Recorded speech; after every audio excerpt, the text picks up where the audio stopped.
Welcome friends, स्वागत है आप सभी का हेलो शिक्षा के यूट्यूब चैनल में। आज हम लोग बात करेंगे बिहार डीएलएड एंट्रेंस एग्ज़ाम 2023 के प्रिपरेशन में। और सब्जेक्ट आज का है हम लोग का मैथमेटिक्स, और जो कि आपके एग्ज़ाम के दृष्टिकोण से काफ़ी इम्पोर्टेंट है। ये 2022 में पूछे हुए क्वेश्चन हैं। ये जो है आपका 2022 में पूछा हुआ एक सेट है, जो आपको जो है 16 तारीख को पूछा गया है। 16/9/2022 को पूछा हुआ सेट है, यानी कि प्रत्येक दिन जो है दो दो शिफ्ट में एग्ज़ाम होता था। तो ये 16 तारीख का आपका प्रश्न है। चलते हैं आज के प्रश्न की तरफ। जाने से पहले आप चैनल में नए हैं तो सब्सक्राइब कर दें, लाइक कर दें और दोस्तों के साथ शेयर कर दें। आज का पहला प्रश्न आपके स्क्रीन पर है। वृत्त की कोई स्पर्श रेखा कितने बिंदु पर इसे प्रतिच्छेद करती है? यानी कि एक वृत्त है, कोई रेखा जो है जब इसको टच करता हुआ निकलता है तो कितने बिंदु पर इसको टच करता है? 2 पर, 3 पर, 1 पर या 4 पर? तो अगर वृत्त की एक स्पर्श रेखा की बात हो, एक ही रेखा की बात होती है, तो वो वृत्त को सिर्फ केवल एक ही बिंदु पर टच करती है, छूती है। इसलिए ऑप्शन ए सी जो है इसका बिल्कुल राइट आंसर हो जाएगा। अगर यहीं पे आपसे पूछता कि वृत्त को जो है, वृत्त पर एक छेदक रेखा वृत्त को कितने बिंदु पर प्रतिच्छेद करती है? छेदक का मतलब वृत्त को जो है 2 बिंदु पर प्रतिच्छेद करने वाले रेखा को क्या कहेंगे? छेदक रेखा कहेंगे। याद रखिएगा इसको। अगर आप क्लास 10th में पढ़े हैं तो आपको याद होगा। जो वृत्त को एक बिंदु पर टच करता है उसको स्पर्श रेखा कहेंगे, जो 2 बिंदु को टच करता है, 2 बिंदु पर टच करता है, उसको छेदक रेखा कहेंगे। चलते हैं अगले क्वेश्चन की तरफ। अगला क्वेश्चन है आपके स्क्रीन पर। एक त्रिभुज के कोण जो है 2:3:4 के अनुपात में है, तब जो है सबसे बड़े और सबसे छोटे कोण का योग बताना है आपको। क्या होगा इसका आंसर? सबसे बड़े और छोटे कोण का योगफल बताना है आपको। जैसे इसको निकालने के लिए अगर आप देखा जाए तो सबसे छोटा कोण यहाँ पे कौन है? 2 है, और सबसे बड़ा कोण है यहाँ पे 4 है, और टोटल कोण 2, 3 और 4। और एक त्रिभुज जो होता है उसमें कोण कितने होते हैं? 180 होते हैं। ठीक है, 4 और 2 को जोड़ेंगे तो हमारे पास आ जाएगा 6, और यहाँ पे हो जाएगा 9 × 180। 9 से काटेंगे, 9 दूना 18, 20, 20 छके 120, 120 डिग्री। 120 डिग्री हो जाएगा। छोटे और बड़े कोणों को जोड़ेंगे तो 120 डिग्री जो है ऑप्शन सी में है। ऑप्शन सी इसका बिल्कुल राइट आंसर होगा। नेक्स्ट क्वेश्चन पे चलेंगे। क्वेश्चन नंबर 58 है। आर त्रिज्या के साथ एक सर्कल का क्षेत्रफल कितना होगा? मान लेते हैं कि एक सर्कल है, वृत्त है, इसकी त्रिज्या आर है, तो वृत्त का क्षेत्रफल क्या होता है? Pi r square. Pi r square option A में है, ये स्क्वायर है, पाई आर स्क्वायर इसका राइट आंसर हो जाएगा। ऑप्शन ए बिल्कुल करेक्ट होगा। नेक्स्ट क्वेश्चन पे चलेंगे। बहुत ही इंपॉर्टेंट क्वेश्चन है ये, धमाकेदार क्वेश्चन है। देखिए ये cos पावर 4 है। एक बार हम बता देना चाहते हैं, ये पावर 4 है, साइन पावर 4। ठीक है, इसको हल करके बताना है कि ये किसके बराबर होगा। इसको हल करने के लिए देखिए cos पावर 4 साइन पावर 4, इसको आप ऐसे लिख सकते हैं cos square A plus sine square A into, फिर इसको आप चेंज कर ये कर सकते हैं, फिर फॉर्मूला में सेट करने के लिए cos square A minus sine square A. ठीक है, cos square A plus sine square A, cos square A minus sine square A. देखिए यहाँ पे a plus B into A minus B क्या होता है? A square minus B square. A square बोले तो cos स्क्वायर फिर स्क्वायर, तो cos पावर 4 हो जाएगा, और यहाँ cos साइन स्क्वायर फिर पावर, तो साइन पावर 4 हो जाएगा। अब देखिए cos square plus sine square बराबर आप क्या पढ़े हैं? या sine square plus cos square बराबर 1 पढ़े हैं, 1 लिख दिए यहाँ पे। उसके बाद cos स्क्वायर को भी लिख दीजिए, यहाँ पे ब्रैकेट लगा दीजिए, और यहाँ लिख दीजिए cos स्क्वायर ए माइनस लिख दीजिए, और साइन स्क्वायर बराबर क्या होता है? साइन स्क्वायर बराबर होता है 1 माइनस कॉस स्क्वायर ए। ठीक है, इस 1 से गुना करेंगे तो वही रहेगा, इसलिए यहाँ हो जाएगा cos square minus 1, minus minus हो जाएगा, ये माइनस हो जाएगा प्लस cos स्क्वायर। तो cos स्क्वायर हो जाएगा 2 cos स्क्वायर ए माइनस 1। देखिए 2 cos square A minus 1 option B में है, ये स्क्वायर है, याद रखिएगा। 2 cos square A minus 1 option B इसका बिल्कुल करेक्ट आंसर होगा। उम्मीद करते हैं प्रश्न समझ में आ गया होगा। नेक्स्ट प्रश्न पे चलेंगे। 60 नंबर क्वेश्चन है। 2 परिमेय संख्याओं का योग होता है सम संख्या, प्राकृतिक संख्या, अपरिमेय संख्या या परिमेय संख्या। 2 परिमेय संख्याओं का योग हमेशा परिमेय संख्या होगा। मान लेते हैं कि 2 एक परिमेय संख्या है, 3 परिमेय संख्या है, इसको जोड़ेंगे तो हमको 5 प्राप्त होगा। क्या 5 को हम 5/1 नहीं लिख सकते हैं, जो p/q के रूप का नहीं है, और जिसको हम p/q के रूप में लिख सकते हैं वो तो परिमेय संख्या है। इसलिए ये क्या हो जाएगा, ऑप्शन डी इसका बिल्कुल राइट आंसर होगा। तो ये जो प्रश्न आपको करा रहे हैं दोस्तों, ये जो है 2022 में पूछे हुए प्रश्न है, 100% श्योर प्रश्न है, और ये आपका 16 तारीख का प्रश्न है, जो कि काफ़ी इम्पोर्टेंट है। आप इस प्रश्न को बना करके अंदाज़ा लगा सकते हैं कि किस प्रकार के प्रश्न आए थे। बहुत ज़्यादा टफ नहीं है प्रश्न, सिर्फ इसके ट्रिक को समझना है। नेक्स्ट क्वेश्चन पे चलेंगे। 61 नंबर क्वेश्चन है, कहता है कि बहुलक निकालने का सूत्र कौन सा है। तो बहुलक निकालने के लिए सूत्र जो है आपको हम डायरेक्ट इसका आंसर बता देते हैं। L प्लस, बहुलक निकालने के लिए क्या होता है, L plus F0 minus F1 बटे 2F1 minus two F zero minus F1 minus F2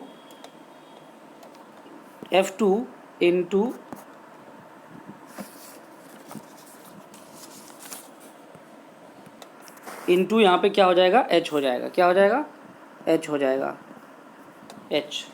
ठीक है, ये बहुलक निकालने के लिए सूत्र है।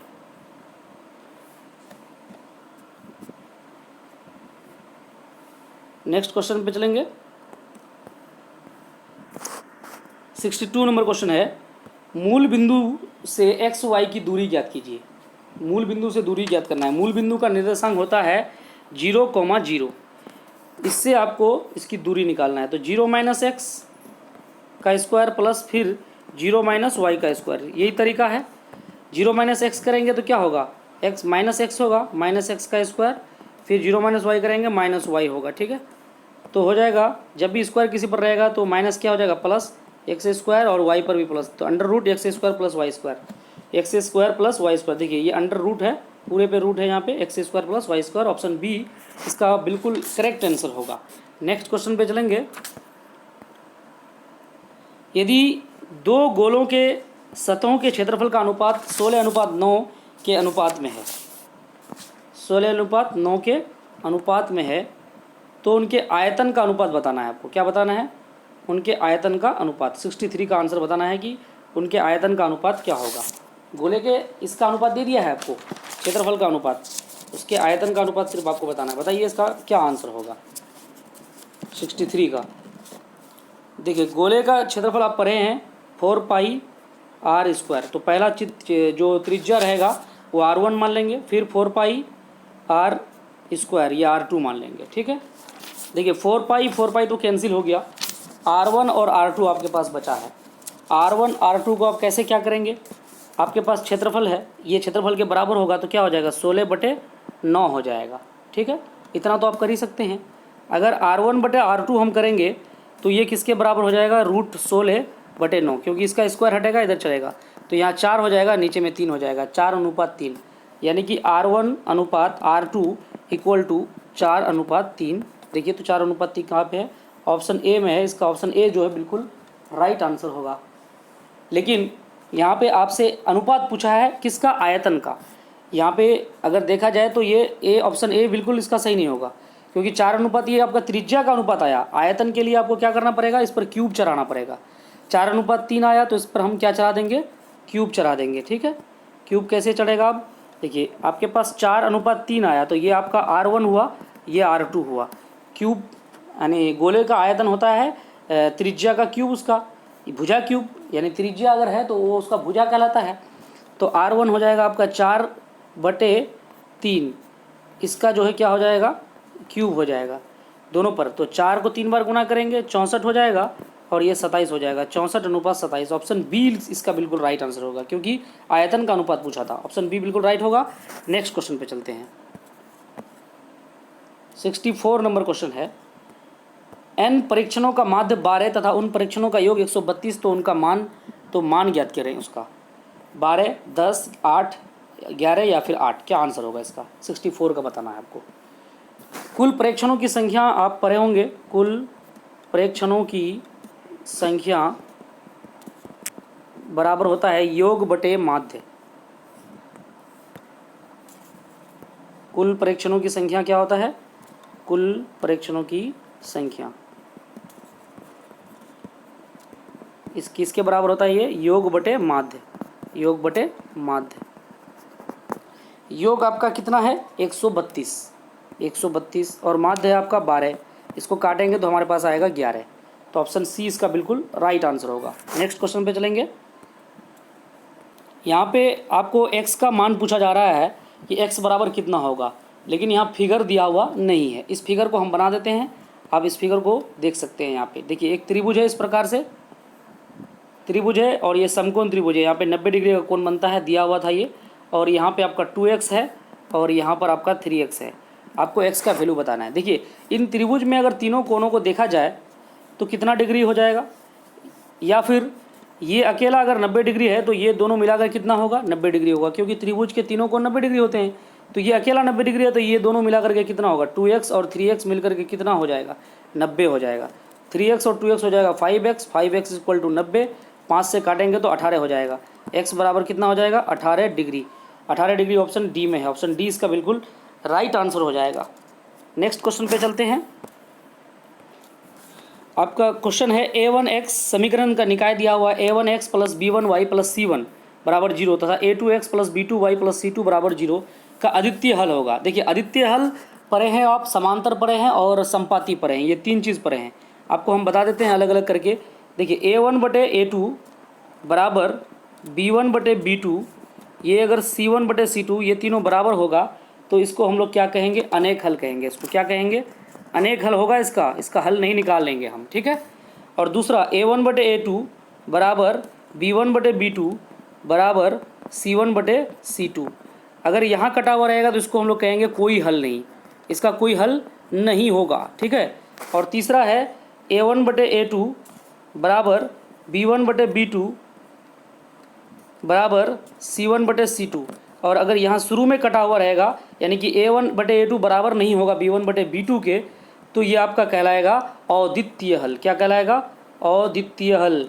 और इसी का हल निकलेगा, सिर्फ किसका हल निकलेगा? जिसका शुरू में कटा हुआ रहेगा उसका हल निकलेगा, बाकी और किसी का हल नहीं निकलेगा। यानी कि a1 बटे a2 not equal to b1 बटे b2 बराबर c1 बटे c2। देखिए आपका b यहाँ पे कटा हुआ रहना चाहिए, बाकी यहाँ पे आपका बराबर रहे या नहीं रहे। बराबर नहीं भी रहेगा तब भी अद्वितीय हल, और बराबर रहेगा तब भी अद्वितीय हल ही कहलाएगा। तो यहाँ पे आपका जो है a1 बटे a2 बराबर नहीं b1 बटे b2, यहाँ बराबर नहीं को काटना पड़ेगा क्योंकि काटा नहीं किया था। और b1 बटे b2 बराबर c1 बटे c2, इसलिए ऑप्शन डी यहाँ राइट होगा। नेक्स्ट क्वेश्चन पे चलेंगे। 69 नंबर क्वेश्चन है, ज्यामिति के पिता कौन है? थेल्स हैं, न्यूटन है, पाइथागोरस या यूक्लिड? ज्यामिति के पिता जो है यूक्लिड साहब कहलाते हैं। यूक्लिड का प्रमेय आप लोग पढ़े हैं, यूक्लिड थ्योरम पढ़े हैं, और यूक्लिड विभाजन आप लोग पढ़े होंगे। यूक्लिड विभाजन में क्या होता है? a बराबर बी क्यू प्लस आर, ठीक है। जैसे हिंदी में हम लोग पढ़े हैं भाज्य बराबर भाजक गुना भागफल प्लस शेष, भाजक गुना भागफल प्लस शेष, यही होता है। यूक्लिड साहब यही चीज़ a बराबर बी क्यू प्लस आर करके बताया है, इसीलिए उसको ज्यामिति का पिता कहा जाता है। नेक्स्ट क्वेश्चन पे चलेंगे। तो आज का प्रश्न जो दोस्तों जो है यहीं पे एंड होता है, समाप्त होता है। मिलते हैं एक नई वीडियो के साथ। और आज जो प्रश्न आपको कराए ये सारे 2022 के पूछे हुए प्रश्न हैं। कुछ लोगों को ये बात पता नहीं है कि 2022 में कितने सेट पूछे गए हैं, उनको पता ही नहीं कि कितने शिफ्टों में एग्ज़ाम हुआ है, और कहते हैं कि सर आपका जितना भी क्वेश्चन करा रहे हैं सब पूछा हुआ ही क्वेश्चन है। तो हम पूछा हुआ ही क्वेश्चन करा रहे हैं प्रीवियस ईयर का, ताकि आपको नॉलेज हो जाए कि प्रीवियस ईयर में किस प्रकार के क्वेश्चन पूछे गए हैं। लगभग 19 सेट जो है 19 शिफ्टों में एग्ज़ाम हुआ है, आपको ये बात पता होना चाहिए। तो इन 19 शिफ्टों के प्रश्न को आप अगर जब तक नहीं करेंगे, कोई भी एग्ज़ाम के लिए प्रीवियस ईयर का क्वेश्चन बहुत मायने रखता है। अगर आप उस प्रीवियस ईयर के क्वेश्चन को कर लेते हैं तो आपको जो है कोई दिक्कत नहीं होगा। एक क्वेश्चन जो है आपको होमवर्क के तौर पर हम देना चाहते हैं, आप इसको जो है सॉल्व करके इसका आंसर हमको ज़रूर बताइएगा। आपका क्वेश्चन कुछ इस प्रकार है, ASW के तौर पे हम आपको दे देते हैं, इसको बना के दिखाइएगा। 2.1875 इसको आप जो है हमको बताइएगा कि ये किसके बराबर होगा, बशर्त इसमें पावर के तौर पर दिखाना है आपको। इसका ऑप्शन आपको हम दे देते हैं 2⁻³ इंटू 7/2⁻0 इंटू 5⁻3, और दूसरा ऑप्शन है 5 इंटू 7/2⁻4 इंटू 5⁻0। ये दो ऑप्शन हुआ, और दो ऑप्शन आपको हम दे देते हैं। दो ऑप्शन आपके पास और है 2⁻2 इंटू 7/2⁻0 इंटू 5⁻4। तीसरा ऑप्शन है आपके पास 5 इंटू 7/2/1 इंटू 5⁻3। ये चार ऑप्शन है। आप इन ऑप्शन के हिसाब से आप हमको इसका जवाब दीजिएगा कि इसका आंसर क्या होगा। तो मिलते हैं दोस्तों एक नई वीडियो के साथ, तब तक के लिए धन्यवाद, नमस्कार।